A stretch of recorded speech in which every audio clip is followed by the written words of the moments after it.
Hey there, comic fans. I'm back from the comic shop again yesterday. Another early morning comic book haul for you. Medium week this week at the comic shop with 6 comics, all from my pull list, I think including 2 first issues. But we'll start out with our top of the printer comics. I look at the covers of all week. This is Tarzan number 2 by Marvel from the late 70s. A John Buscema comic. John Buscema cover. And we also have 1+1. What number is this? Number 4 of 5. This is from Oni Comics. I don't even remember this one. It's about, I think it's over 20 years old now. I think it's from the early 2000s. And it's signed Avon, A-V-O-N. So I think this is Michael Avon Oeming, who I have a new comic from this week. I didn't even look up that for sure. I'm like, that looks like his art to me. He didn't do the insides. Neil Schaefer and Daniel Kroll did the insides. Don't remember what this one was about whatsoever. I'll have to pull it out and reread it just because I don't know. I got all 5 issues, so may as well. But there's those ones. And let me show here. The first one I got for you is Red Book, who is I think he's the same one who drew that cover, Michael Avon Oeming. Script by James Tinian. Letters, Tom Napolitano. There's our credits. And I think I don't remember, this is issue 1 that I'm trying out. I've been buying a lot of James Tinian written books, so may as well try another one. And I think this is like a UFO thing. What was in it? If memory serves, this one is about, what is that, something pass in the Soviet Union back in the day. Dahmer pass, something like that. I can't remember that story. It's a story where there's our group of hikers, I bet. They all died one weekend while they were hiking, and it was actually due to some freak weather event, but stories have grown up around it that, UFOs had something to do with it, or supernatural monsters. So I think that's the story it's telling.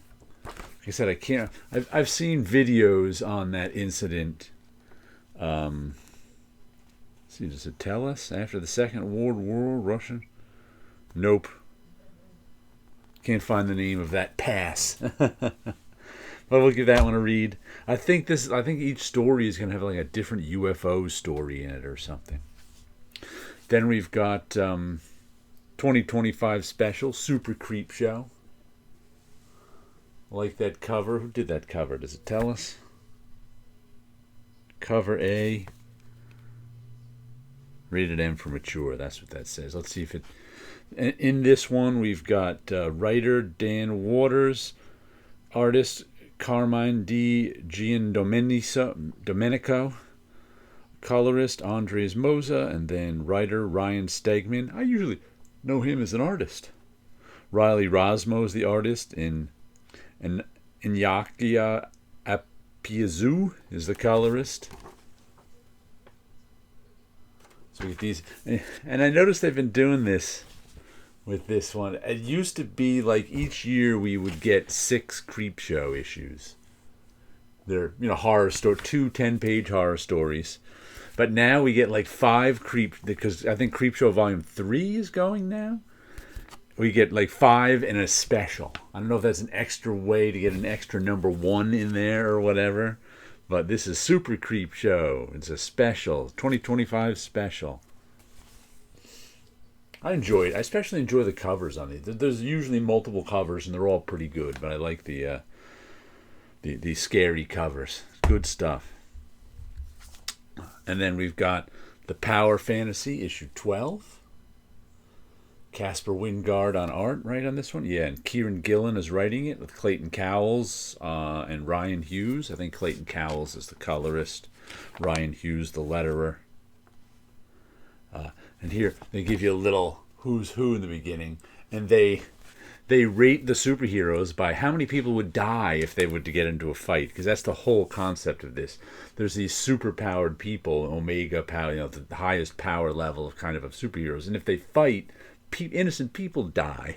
So the whole thing is trying not to get them to fight.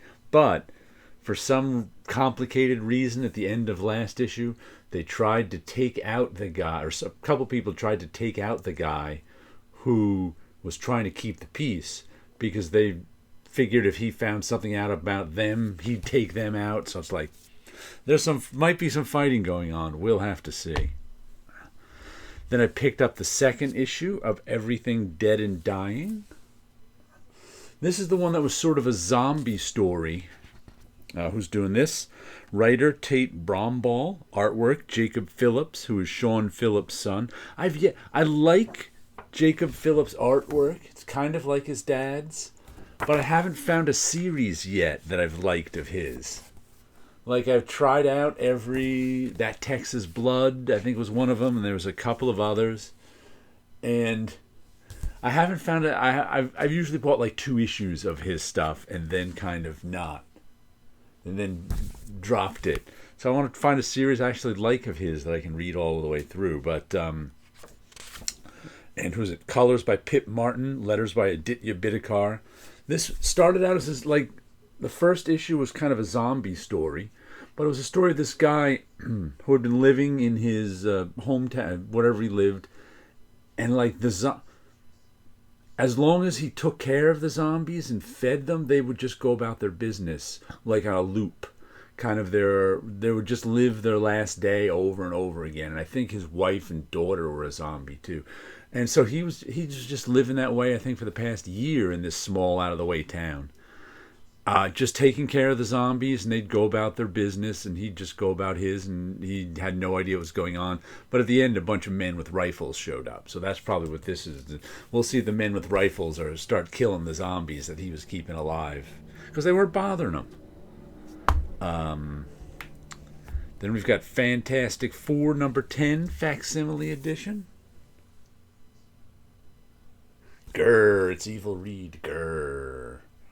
The Return of Doctor Doom. I've been enjoying these facsimile editions. There's a Sue pinup. Even though Stan Lee's writing is terrible. I mean, it was really bad on these issues. Whew. Look how much of it there is in these.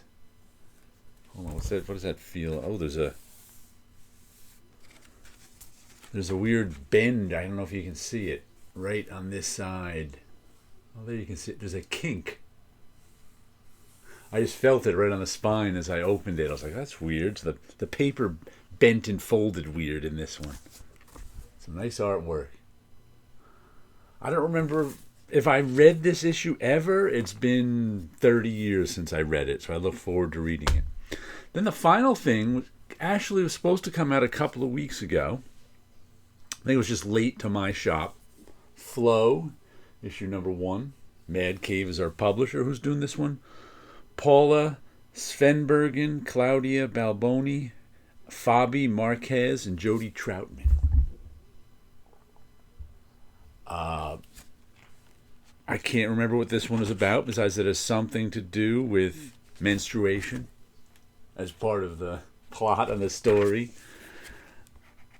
And I actually, since this was 2 weeks late, I had to, I think last week, because usually what happens is I get a first issue, I read it, final order cut off for the next issue comes, I order it or don't, depending on what, but this one, since it was 2 weeks late, I had to order issue 2 last week without reading issue 1.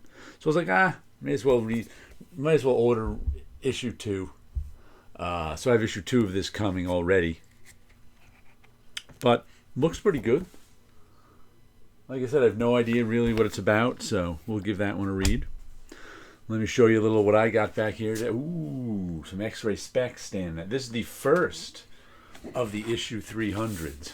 I think I did 6 issue 300s. But this is the first of them, just a straight up man staring at you with his X-ray specs and eye hat. with weird wavy. I don't know if that's Hypno line. This orange and blue. I don't know if that's his Hypno power or his hair. One or the other. But I like the way this one came out. Just kind of straightforward, beaming into you. So there's the first of the 300s. And I think two of the four 300s are redos of old covers just because I felt like doing it. I just took an old cover, like from the early issues I was doing of this, early covers, and just redrew them, redid the color, redid everything just for fun. All right, there you go. Some comic books, some artwork, and you guys have a good week out there.